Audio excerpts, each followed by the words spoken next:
Welcome to Classic Concepts.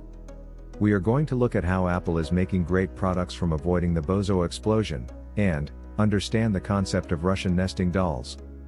An excerpt from the views of Mr. Steve Jobs and Mr. David Ogilvy.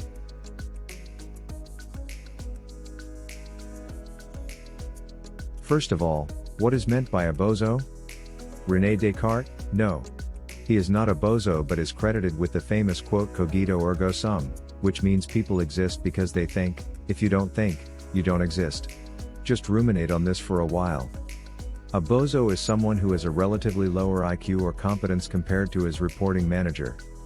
In reality, the subordinate doesn't think and looks up to his boss to guide him in many ways. Solutions, strategies or even tactical approaches are tailored and given to him. He then performs his action through a controlled execution mode. In this case, the subordinate never really exists, as he doesn't think.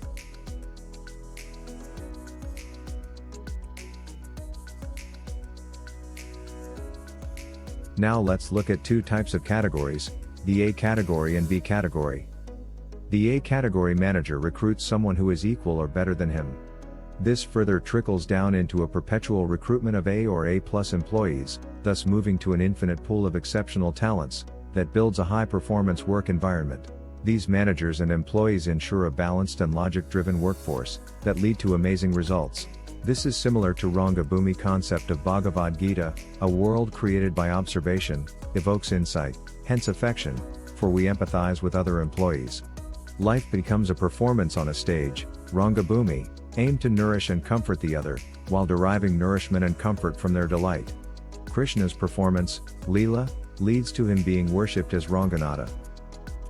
How the B category manager recruits and leads the team.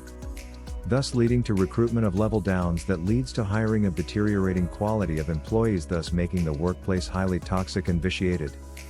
Quoting from the great Bhagavad Gita. A world created based on judgment evokes rage.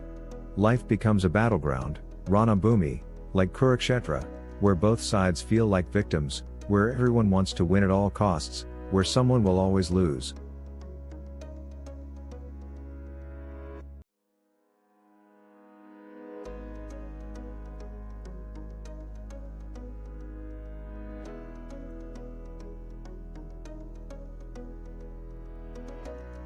So how does it look like in an organization structure? In the structure below, you can see how it accumulates to cloud the entire organization with so many bozos. This also creates factions and political divide, leading to numerous delay and hampered productivity.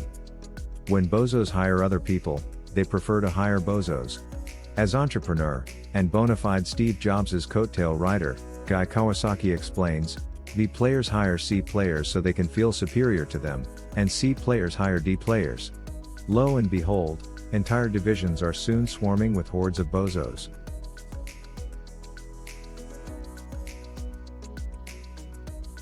But why do mediocre managers hire substandard people? What are the reasons? Fear of being replaced, as they constantly feel they aren't fit for the job. Assuming others to scheme against them, since the manager himself is politically motivated and expects others to be the same.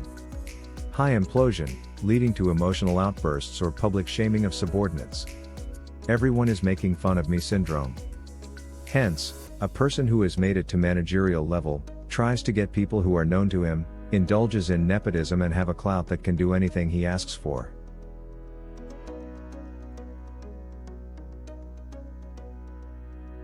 David Ogilvy believed in recruiting high flyers and top talents, which would make the organization stronger and a ever-evolving and perpetual source of meticulous and intellectual employees. Please take a minute to read the excerpt from one of his interviews to understand better.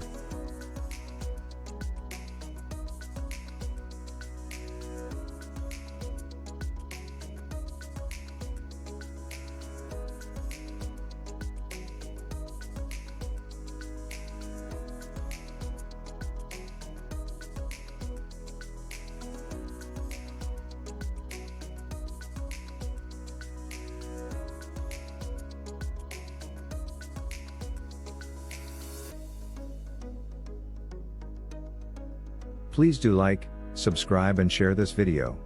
Your engagement means a lot to us. All the best.